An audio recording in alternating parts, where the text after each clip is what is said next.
नमस्कार। आप लोग का स्वागत है आरएमएस क्लासेस में। आज की इस वीडियो में हम लोग पढ़ेंगे परमाणु अणु और आयन चैप्टर 3। उससे क्वेश्चन आंसर जितने भी हैं, चाहे वो वस्तुनिष्ठ प्रश्न हो, चाहे वो अति लघु प्रश्न हो, चाहे वो लघु उत्तरीय प्रश्न हो, चाहे वो दीर्घ उत्तरीय प्रश्न हो, चाहे वो अंकित प्रश्न हो, तो सारे प्रश्नों के उत्तर आपको इस वीडियो में मिलेगा। उम्मीद करता हूँ कि आप इस चैनल पर नए नहीं होंगे। आप इस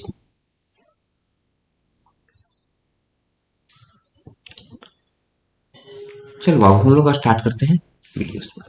सबसे पहले हम स्टार्ट करते हैं वस्तुनिष्ठ प्रश्न से। तो वस्तुनिष्ठ प्रश्न में सबसे फर्स्ट नंबर जो क्वेश्चन है वो क्या करेगा वो कि कार्बन ऑक्साइड के सभी नमूनों में कार्बन और ऑक्सीजन के द्रव्यमानों का जो अनुपात है 3:8 रहता है। तो यह जो है किस नियम के अनुकूल है?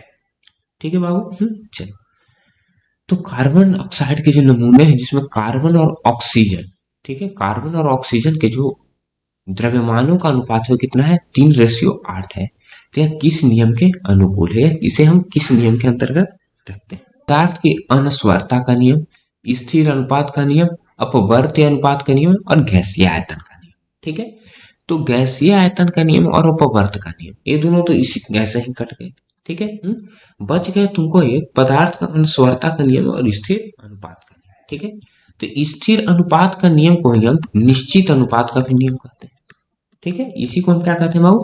निश्चित अनुपात का नियम।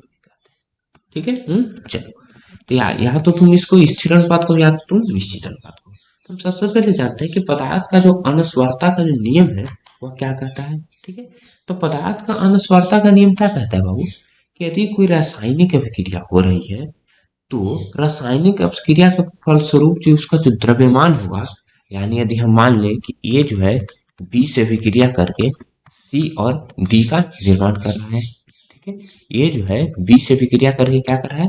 सी और डी का क्या कर रहा है? निर्माण कर रहा है। तो ए और बी का जो कुल द्रव्यमान होगा वो कितना होगा? सी और डी के मिलाने पर उतना ही द्रव्यमान होगा।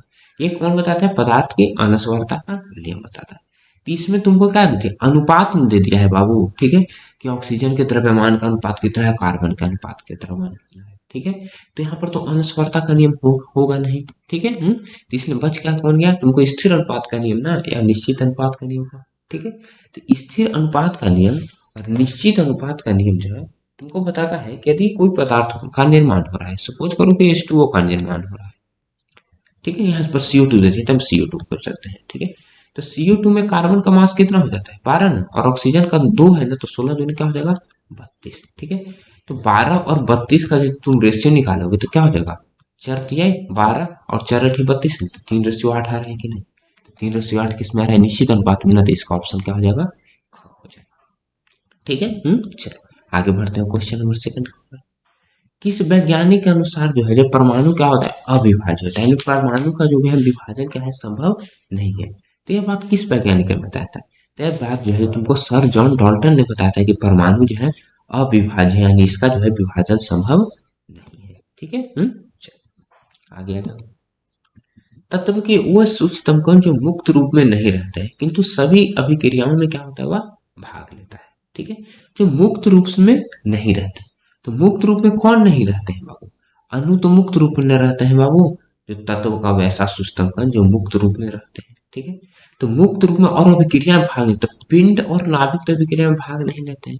अभिक्रिया में सिर्फ अणु और परमाणु भाग लेते हैं ना। तो अणु जो है जो मुक्त रूप में रहता है, मगर परमाणु जो है क्या होता है? मुक्त रूप में नहीं रहता है। ठीक है, तो यानी इसका क्या हो जाएगा? ग ना, इसका आंसर क्या हो जाएगा? ग। आगे बढ़ जाओ।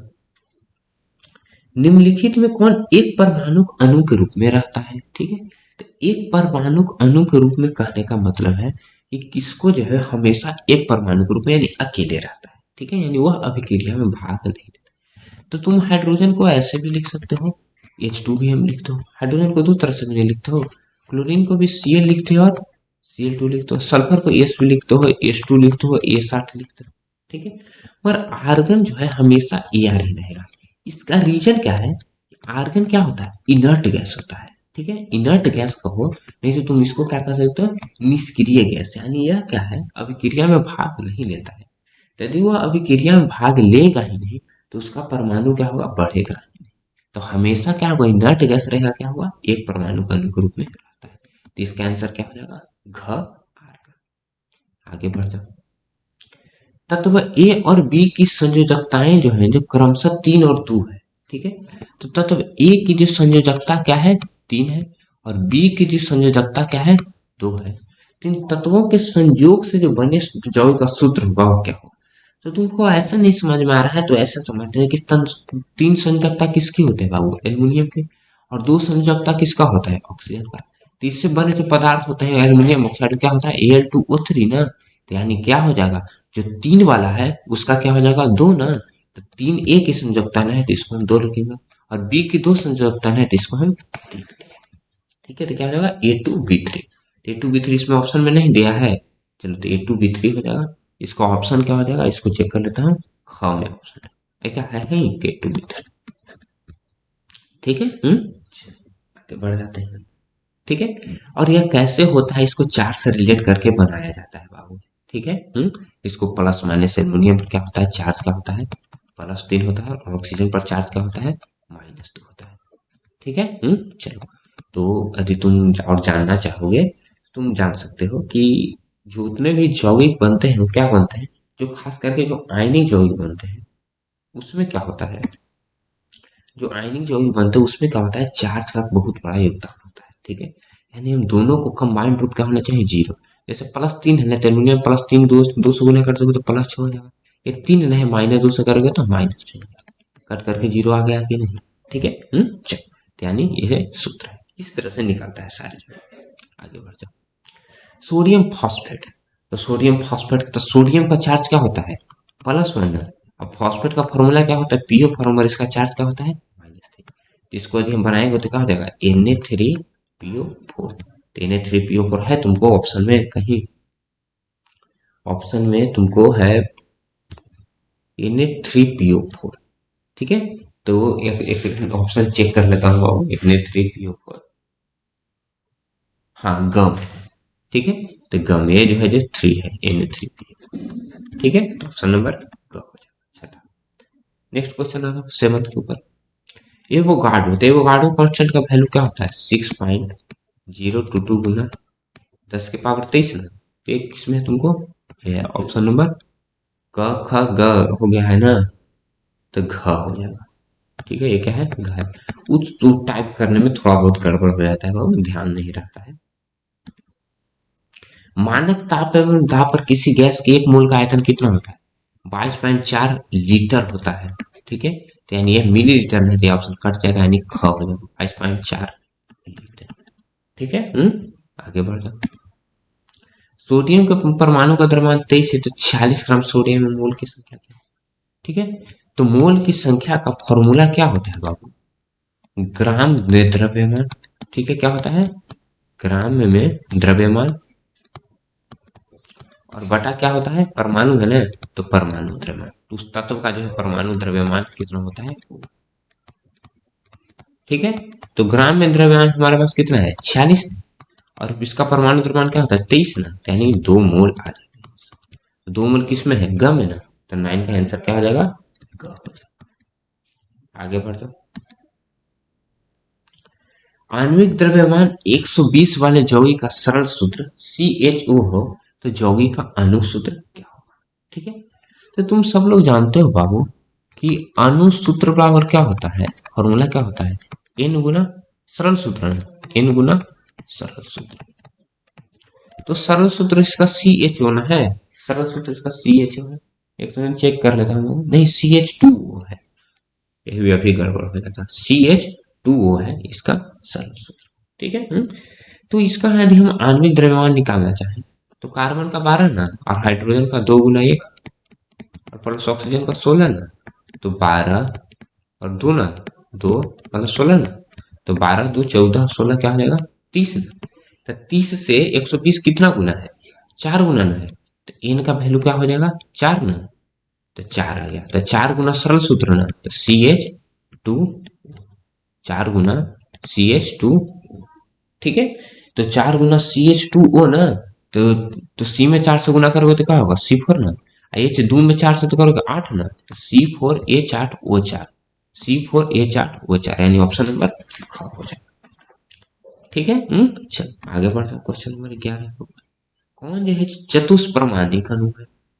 चतुष्परमाणु अणु को मतलब कहा गया कि 4 गो है। तो ऑक्सीजन में 2 आ रहा है ना बाबू, O3 में 3 है ना, इसमें देखो 2 ऑक्सीजन का, 1 नाइट्रोजन का, 3 ना, यहाँ पर देखो 3 ऑक्सीजन का, सल्फर का 1, 4 ना, क्या हो जाएगा ऑप्शन नंबर चतुष्परमाणु यानी 4 अणु। किसी पदार्थ के अणु में विद्यमान परमाणुओं की संख्या क्या कहलाती है? तो परमाणुओं की संख्या को हम क्या कहते हैं बाबू? परमाणुकता कहते हैं। ठीक है, उसे हम क्या कहते हैं?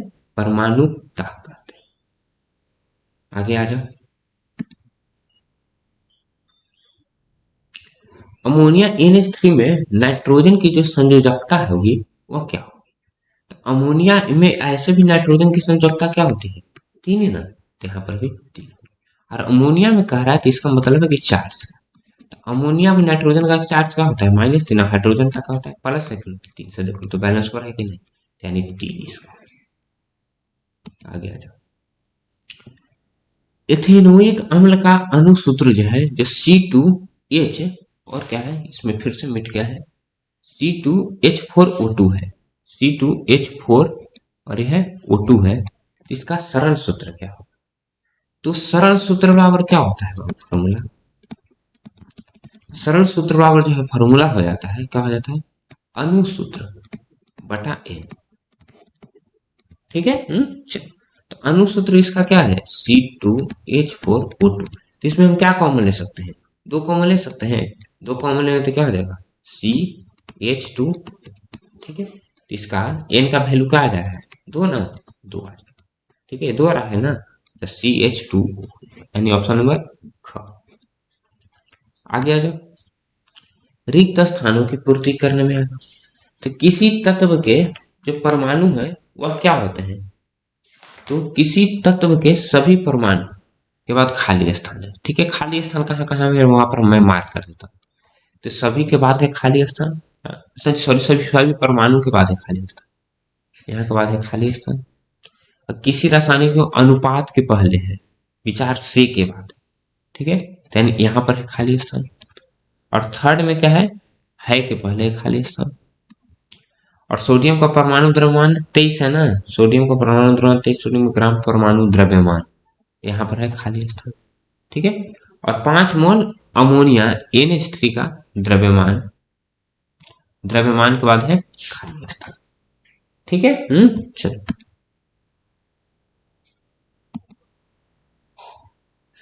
सॉरी बाबू कुछ क्वेश्चन मिस हो गया है, तो ये काम करता हूँ कि आप सब लोग क्या कीजिएगा, बुक को खोल करके देख लीजिएगा, मैं सबका आंसर बता दूंगा। 6, 7, 8 का मिस हो गया क्वेश्चन। ठीक है। चलो, तो पहले पर आ जाते हैं रिक्त स्थान की पूर्ति में। किसी तत्व के सभी परमाणु क्या होते हैं? समान होते हैं, या तो इसको हम सदृश भी बोल सकते हैं। ठीक है, तो पहला का क्या हो जाएगा?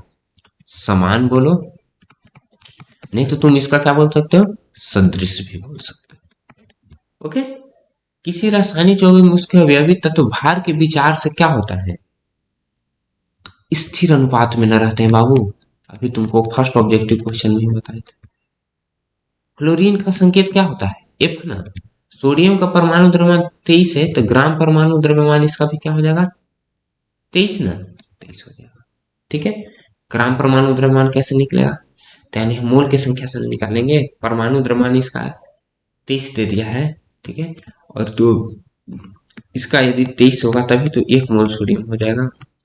ठीक है, इसका ग्राम परमाणु द्रव्यमान क्या हो जाएगा? 23। 5 मोल अमोनिया का द्रव्यमान कर रहा है, तो 5 मोल, तो 1 मोल अमोनिया का क्या हो जाएगा? अमोनिया का 14, हाइड्रोजन का 3 गुना 1 है ना, तो 14 3 17, 17 बचे 85 हो जाएगा। ठीक है, आगे बढ़ जाते हैं क्वेश्चन नंबर 6 के ऊपर। ठीक है, क्वेश्चन नंबर 6 जो है जो तुमको क्या कह रहा है कि क्यूप्रस क्लोराइड में क्यूपर कॉपर की संयोजकता क्या होगी? तो क्या है? Cu2 और Cl2 ना कह रहा है, इसमें क्लोरीन का -1 है तो कॉपर का भी क्या हो जाएगा? +1 हो जाएगा, क्योंकि दोनों का ना +1 गुना +2 करोगे तो प्लस, दूना -1 गुना माइनस, तो कर करके 0 होना है, तो संयोजकता इसका क्या हो जाएगा? +1। 7 पर आ जाओ। तत्व के परमाणु ही किसमें भाग लेते हैं? रासायनिक अभिक्रिया में ना बाबू, रासायनिक अभिक्रिया में।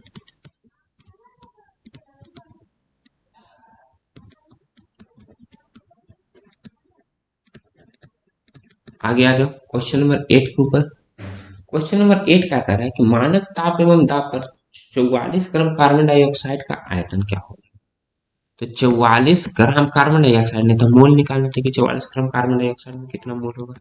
तो CO2 ना, तो 16 दूना 32, और कार्बन का 12 ना, तो 32 से 12 क्या हो जाएगा 44।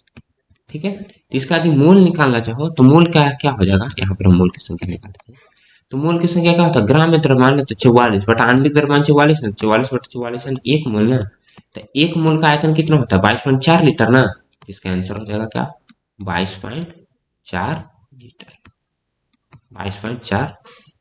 अब आ जाते हैं सही गलत पर। एक मोल कार्बन में 12 परमाणु रहते हैं बाबू, एक मोल कार्बन में 12 परमाणु रहते हैं, क्या है गलत है ना। एक मोल कार्बन में कितना रहता है बाबू, C12 मौजूद होता है। ठीक है? और परमाणु की संख्या कितना होता है एक मोल में 6.022 गुना 10 के पावर 23 ना, 23।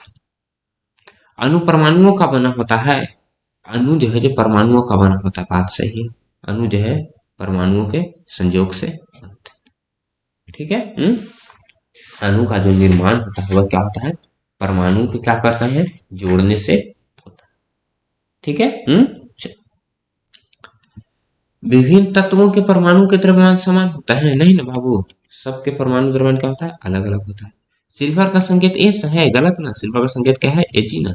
पारा का संकेत Hg ना, सही है। एक ए म्यू बराबर C12 परमाणु के बराबर भाग ना, ये बात तो सही है।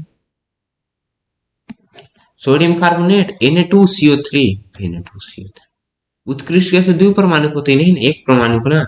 36.5 ग्राम मिथेन में अणुओं की संख्या इतनी है, सही है। चेक कर लेते हैं कि 36.5 ग्राम मिथेन में कितना मोल होगा। तो हाइड्रोजन का 1 ना, और क्लोरीन का 35.5 ना, तो 36.5 आ रहा है कि नहीं। तो मोल की संख्या क्या हो जाएगा, आणविक द्रव्यमान और परमाणु आणविक द्रव्यमान और ग्राम में द्रव्यमान दोनों एक ना, एक मोल ना, तो सही है। आगे आ जाओ। परमाणु सिद्धांत के जो प्रणेता कौन थे, तो सबसे पहले परमाणु सिद्धांत कौन किसने दिया था बाबू, सर जॉन डाल्टन ना, सर जॉन डाल्टन ने दिया था। आगे आ जाओ। यौगिक परमाणु की परिकल्पना, ठीक है, यानी यौगिक परमाणु जो है इसकी जो है परिकल्पना सबसे पहले किसने की थी बाबू। ठीक है, तो इसकी भी जो यौगिक परमाणु जिसे हम कहते हैं, ठीक है, इसकी भी जो सबसे पहले जो परिकल्पना की थी इसने एवोगाड्रो ने की थी।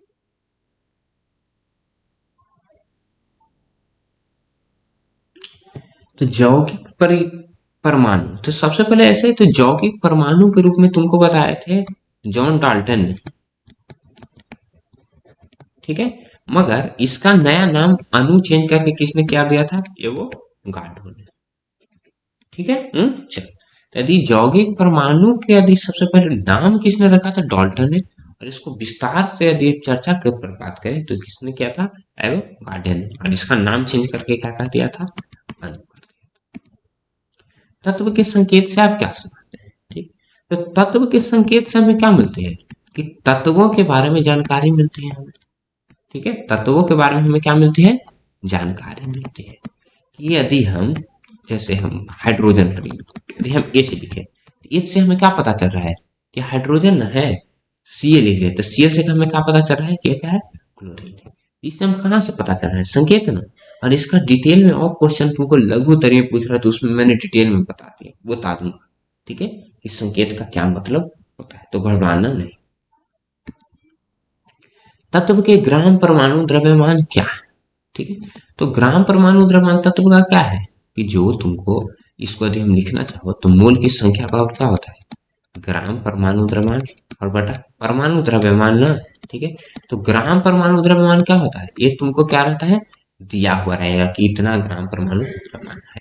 ये तो यदि तुमको लिखना चाहो तो ग्राम परमाणु द्रव्यमान लिख सकते हो, तो क्या हो जाएगा मोल की संख्या बटा परमाणु द्रव्यमान। ठीक है, तो ग्राम परमाणु द्रव्यमान बराबर क्या हो जाएगा, मोल बटा क्या हो जाएगा परमाणु, मोल बटा क्या हो, अच्छी सॉरी सॉरी सॉरी, ग्राम परमाणु द्रव्यमान बराबर क्या हो जाएगा, मोल गुना परमाणु द्रव्यमान।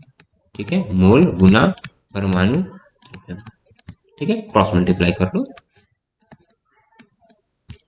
आगे आ जाओ।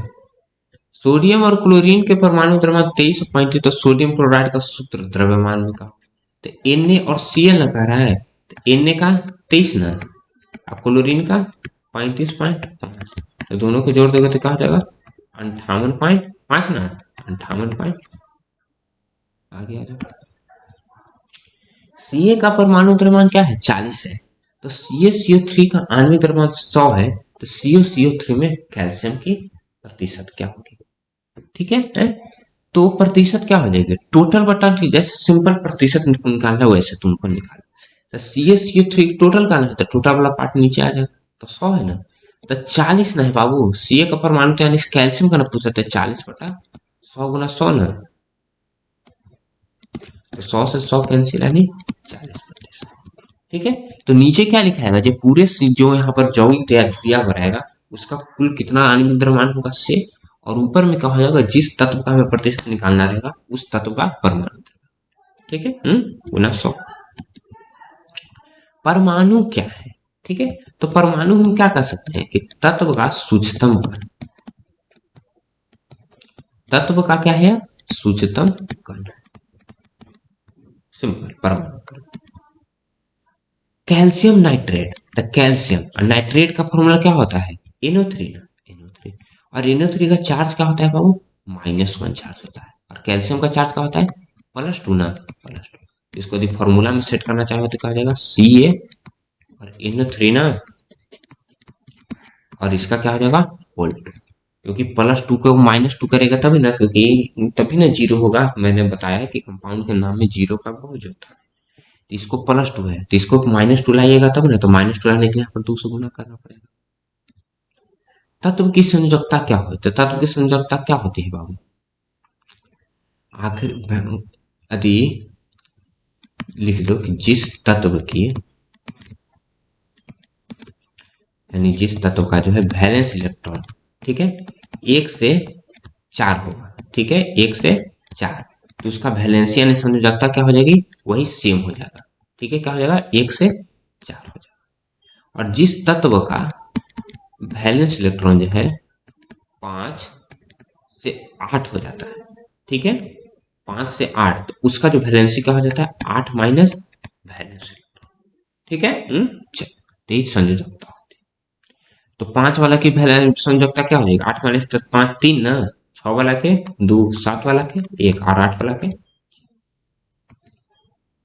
आयन क्या है, आयन हम किसको कहते हैं, ठीक है चलो, तो आयन एक समझने का चीज है, जैसे तुमको यदि कहेगा, ऐसे तो सिंपल हम यदि डिफिनेशन में लिखना चाहो तो लिख दो कि आवेशित कणों को आयन कहा जाता है, ठीक है आवेशित कणों को आयन कहा जाता है।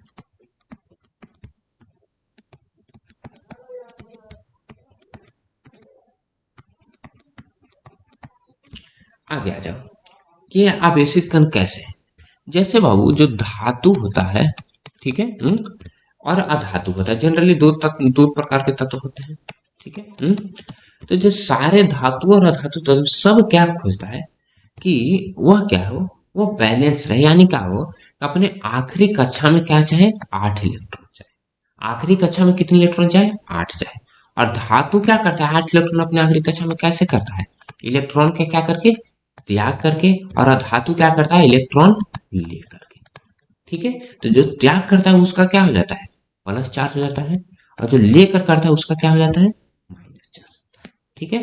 तो आयन क्या है आवेशित कणों को हम आयन कहते हैं, और आयन क्या है कि वैसा तत्व जो क्या करता है सारे तत्व जो है अपने आखिरी कक्षा में क्या करते हैं 8 इलेक्ट्रॉन चाहते हैं, ठीक है तो धातु कैसे करता है 8 इलेक्ट्रॉन त्याग करके, और धातु कैसे 8 इलेक्ट्रॉन प्राप्त करता है लेकर के, और जो त्याग करता है उस पर चार्ज प्लस, जो लेकर करता है उस पर चार्ज। निम्नलिखित के रासायनिक सूत्र लिखे, तो कैल्शियम क्लोराइड ना, तो कैल्शियम का सी है ना, क्लोरीन के सी है, और कैल्शियम पर +2 चार्ज ना, क्लोरीन पर -1 चार्ज, तो इसका क्या हो जाएगा CaCl2। एल्युमिनियम नाइट्रेट ना, तो एल्युमिनियम और नाइट्रेट का क्या होता है NO3 ना, NO3 पर -1 चार्ज और एल्युमिनियम पर +3 चार्ज ना, +3 चार्ज, तो इसको करोगे तो क्या हो जाएगा AlNO3 के होल 3, ठीक है आगे आ जाओ। अमोनियम क्लोराइड में, तो अमोनियम क्लोराइड का फॉर्मूला क्या होता है, NH, अमोनियम क्लोराइड में कह रहा है तो NH4Cl। इसमें तत्व कौन है, एक नाइट्रोजन, एक क्या हो जाएगा हाइड्रोजन, और एक हो जाएगा क्लोरीन। ऑक्सीजन परमाणु के एक मोल का द्रव्यमान क्या हो, तो ऑक्सीजन परमाणु न कह रहा है, सिंपल हम O लिखेंगे, ठीक है। तो एक मोल का द्रव्यमान कह रहा है, तो एक मोल का द्रव्यमान क्या हो जाएगा, जितना परमाणु द्रव्यमान होता है उतना ही ना, नहीं तो तुम निकाल लो सिंपल। एक मोल का द्रव्यमान कह रहा है तो क्या हो जाएगा, यदि तुमको द्रव्यमान निकालना रहता है यानी ग्राम द्रव्यमान, तो और क्या होता है मोल, अरे भाई निकाल लो, मोल गुना क्या होता है परमाणु द्रव्यमान, मोल गुना क्या हो जाता है परमाणु द्रव्यमान। तो मोल यहाँ पर कितना है एक ना, और परमाणु द्रव्यमान ऑक्सीजन का कितना होता है 8 ना, 8। तो इसका जो है एक मोल का द्रव्यमान क्या हो जाएगा 8 AMU ना,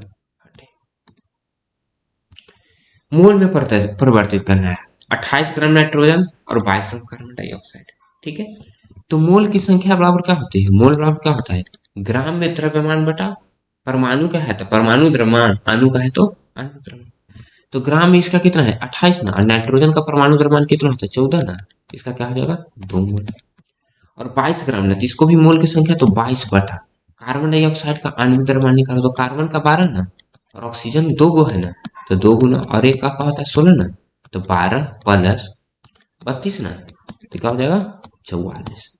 तो 22 बटा 44 ना, तो कट करके आ जाएगा 1/2 ना, 1/2 यानी 0.5। आगे आ जाओ, परमाणु द्रव्यमान व्यक्त करने के लिए आजकल किस तत्व को परमाणिक माना गया है, कार्बन को ना बाबू, कार्बन, उसमें भी कार्बन जो C12 जो है समस्थानिक रूप में। नाइट्रोजन का संकेतिक चिन्ह रासायनिक संकेत या संकेतिक चिन्ह का N ना, N। समान द्रव्यमान वाले दो फ्लास्क ए और बी में से ए में 5 मोल CH, क्वेश्चन चेक कर दो CH क्या है, CH4 होना चाहिए, अति लघु का 17 नंबर, हाँ CH4 है, और 5 मोल NH3 है, तो किसका भार ज्यादा होगा, तो हम सबका भार निकाल लेते हैं। तो भार अब क्या हो जाएगा मोल की संख्या बटा, और मोल की संख्या गुना आणविक द्रव्यमान। तो CH4 का ए और बी में से ना ए का 5 मोल है, तो 5 गुने CH4 का आणविक द्रव्यमान, तो सी का क्या हो जाएगा 6 ना, और H4 तो 1 गुना 4 ना, तो 5 गुना, अच्छा सॉरी कार्बन का 12 ना, सॉरी सॉरी सॉरी, तो 12 प्लस 4 ना, तो 12 4 16, 16 बचे 80 ना, 80 आ जाएगा ग्राम। इसका निकाल लेते हैं, 4 ना कह रहा है, नहीं 5 मोल इसका भी है, तो 5। नाइट्रोजन का क्या हो जाता है 14, हाइड्रोजन का 1 गुना 3 ना, 5 गुना 14 3 17 ना, 17 बचे 85 ग्राम, ठीक है। तो किसका भार ज्यादा है 5 मोल अमोनिया का ना,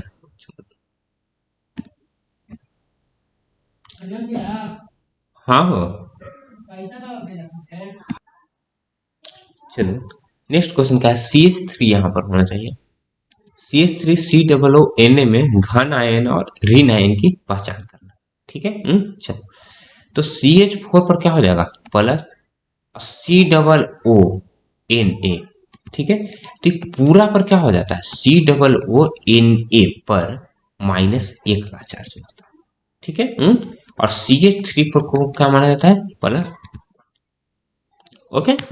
चलो, और यदि अकेले अकेले यदि कहते तब फिर सोडियम पर क्या हो जाता प्लस चार्ज हो जाता है, ठीक ठीक है। चलो, तो इस स्थिति में क्या हो जाता है COO पर कितना चार्ज हो जाता है, एक COO हो जाता है, और इस पर चार्ज होता है -2, और Na पर क्या चार्ज होगा +1, और एक CH3 इस पर भी चार्ज, ठीक है। तो इसको दो तरह से देख सकते हो, एक हो जाएगा COO Na और CH3, नहीं तो COO Na अलग और CH3। P4O10 अणु की परमाणुकता, P4 यहाँ पर होना चाहिए, चेक कर लेता हूँ, हाँ P4Na, तो 10 और 4 14 ना, इसके परमाणुकता क्या हो जाएगी 14। आवेश युक्त परमाणु या परमाणुओं के समूह को क्या कहते हैं? ठीक है, तो आवेश युक्त परमाणु किसको हम क्या कहते हैं? आयन ना। और परमाणुओं के समूह को जनरली क्या बोलते हैं? अणु। ठीक है, चलो, नहीं तो ये दोनों को कंबाइन यदि तुमको लिखना चाहो तो इसको हम यौगिक भी बोल सकते हैं। किसी तत्व के परमाणु की संरचना के अध्ययन में माइक्रोस्कोप से की क्या प्रयोग होता है? तो माइक्रोस्कोप से हम क्या करते हैं बाबू? तत्वों के रासायनिक गुणधर्म का पता लगाते हैं। ठीक है, हम क्या करते हैं? रासायनिक गुणधर्म का हम पता लगाते हैं। तो कहने का मतलब क्या है? रासायनिक गुणधर्म कहने का मतलब है कि कोई तत्व का है, उसमें उसका जो है परमाणु आकार उसका क्या है, उसके नाभि का आकार कितना है, ठीक है, उसमें इलेक्ट्रॉन जो है जो किस प्रकार से रह रहा है, इस सब का पता हमें माइक्रोस्कोप के द्वारा ही लगता है। ऑक्सीजन परमाणुओं के 2 मोल का द्रव्यमान, तो 2 मोल ना, तो 2 गुना परमाणु का द्रव्यमान कह रहा है, तो ऑक्सीजन के एक परमाणु का द्रव्यमान कितना होता है? 8 ना, तो 2 मोल का क्या हो जाएगा? अच्छा सॉरी, फिर से एक परमाणु का ऑक्सीजन का 16 ना, तो 2 गुना 16 यानी 32 ना, तो 32 ग्राम।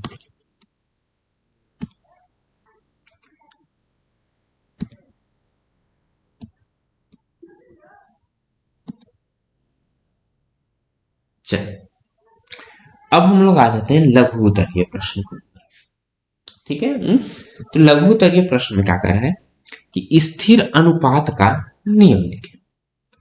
तो स्थिर अनुपात का नियम तुमको ऑब्जेक्टिव के फर्स्ट क्वेश्चन में भी समझा दिए थे। ठीक है, इसमें क्या होता है कि भार के हिसाब से उसका क्या रहता है? एक अनुपात में रहता है। ठीक है, चलो, इसमें जल का ले लिया मैंने उदाहरण, तो जल का क्या हो जाता है? H2O ना बाबू, H2O हो जाता है। ठीक है, तो हाइड्रोजन का क्या हो जाएगा? +1 गुना, यदि हम करना चाहो तो यहाँ पर हाइड्रोजन का क्या हो जाएगा? वाटर का हाइड्रोजन का क्या हो जाएगा? 2 ना, और ऑक्सीजन का क्या हो जाएगा? 16। ठीक है, और 2 और 16 का यदि तुम रेशियो निकालना चाहो तो क्या हो जाएगा? 2/16 यानी क्या हो जाएगा? 1:8 ना, 1:8। ठीक है, तो यहाँ पर यदि हम जल के भार के हिसाब से 9 भाग ले लेंगे तो 8 भाग ऑक्सीजन हो जाएगा और 1 भाग उसका हाइड्रोजन हो जाएगा। समझ रहे हो? उसमें मैंने CO2 के जरिए समझाया था। तो स्थिर अनुपात का नियम यही है कि यदि भार के हिसाब से हम निकालें तो उसका क्या हो जाएगा? हर हिसाब से उसका अनुपात का होगा बराबर है। यानी कहने का मतलब है कि यदि तुम कल का पानी लियो तो उसमें भी हाइड्रोजन और ऑक्सीजन के भार के हिसाब से अनुपात क्या होगा? यही हो जाएगा 1:8 का। यदि तुम समुद्र का पानी ले हो तो उसका भी अनुपात 1:8 हो जाएगा। चाहे किसी भी तरह का पानी लो, मिनरल वाटर लो, तो उसका भी अनुपात 1:8 होगा। ठीक है, आगे आ जाओ दूसरा क्वेश्चन पर। दूसरा क्वेश्चन क्या करे? किसी पदार्थ के एक कहा गया, हाँ, कि एक के 5.2 ग्राम दूसरे पदार्थ के इतना ग्राम के साथ संयोग करके इतना 7.9 ग्राम का प्रतिफल बनाते हैं, तो सिद्ध कीजिए कि द्रव्यमान के अनुस्वारता का नियम क्या होता है? A+B C+D। यानी क्या होता है? या कोई प्रोडक्ट जो बनाता है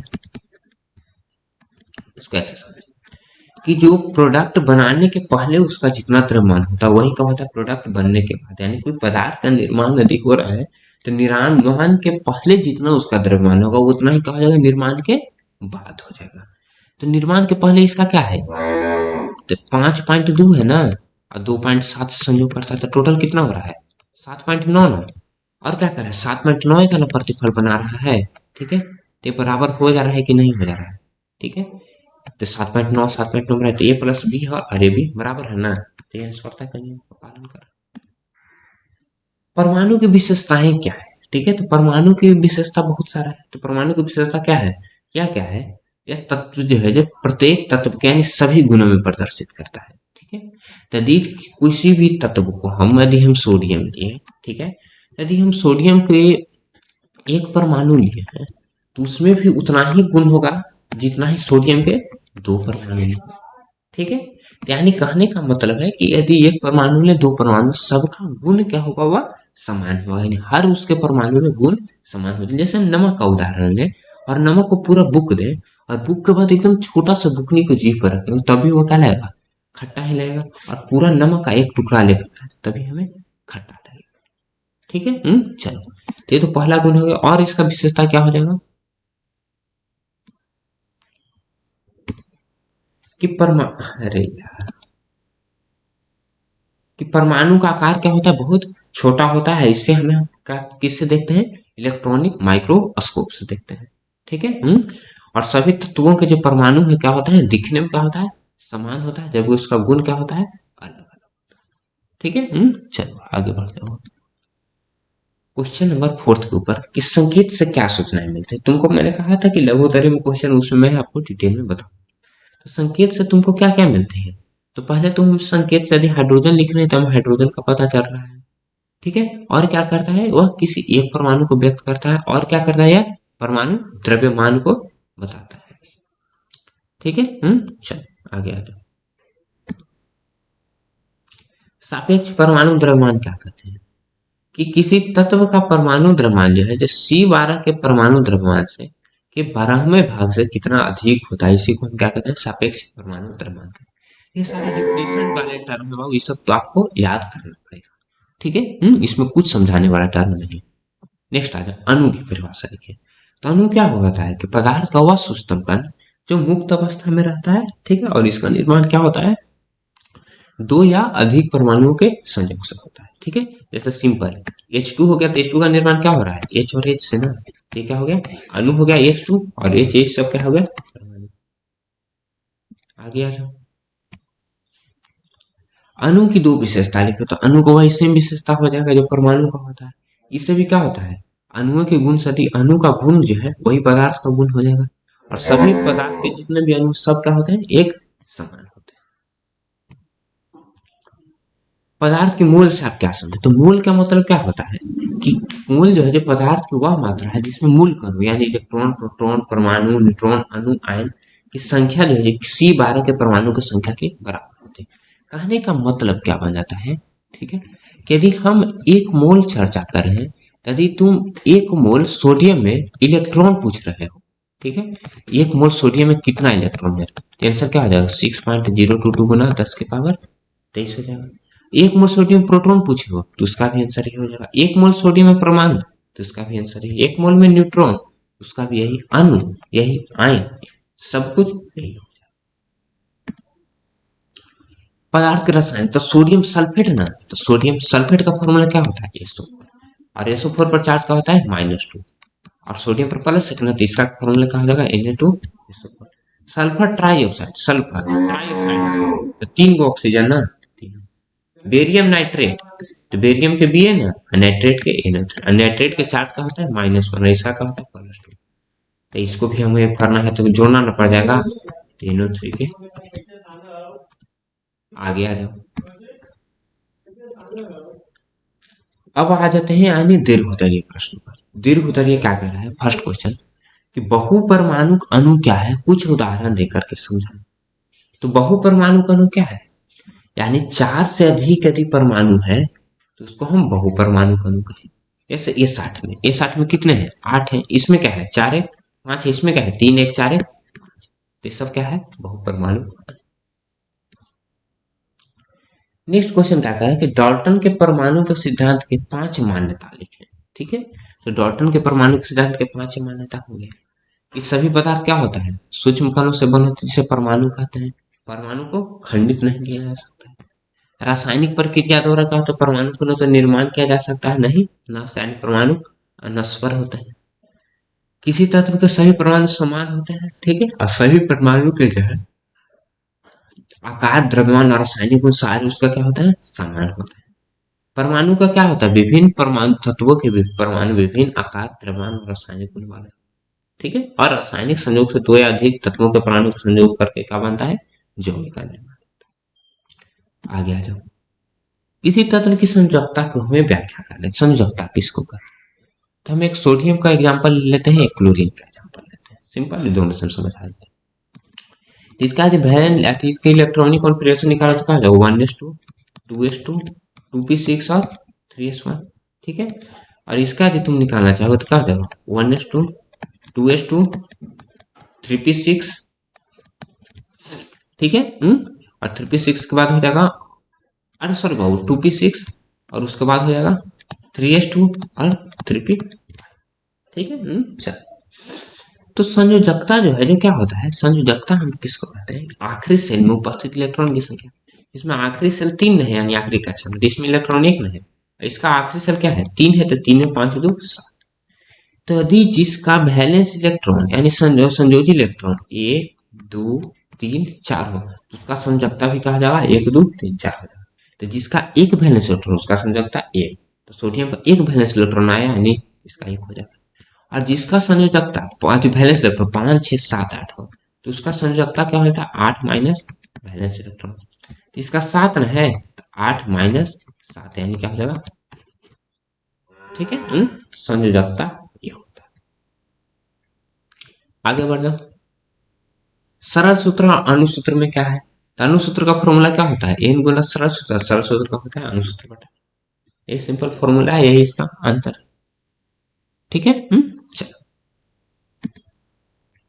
ग्राम आणविक द्रव्यमान क्या होगा? Ca3PO4 के।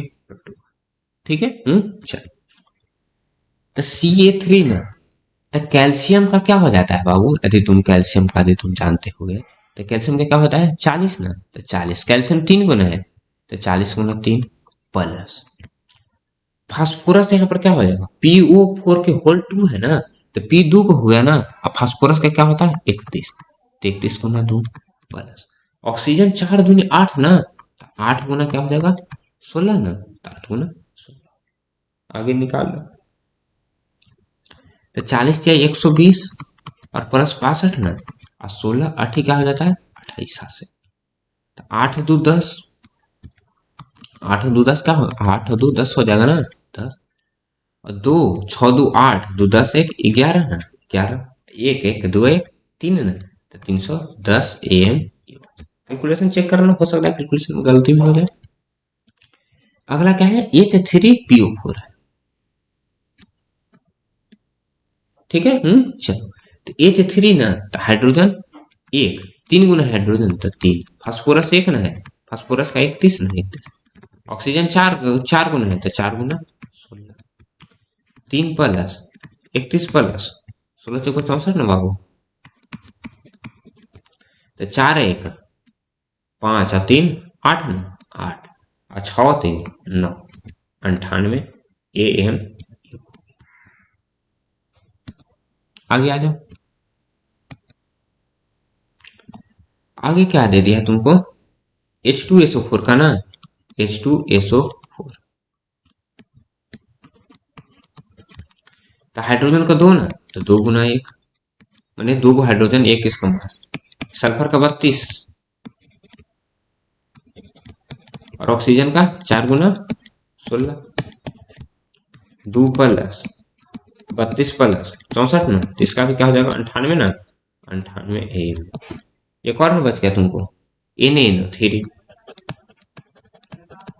सोडियम का 23 ना, 23। नाइट्रोजन का 14 ना, 1 गुना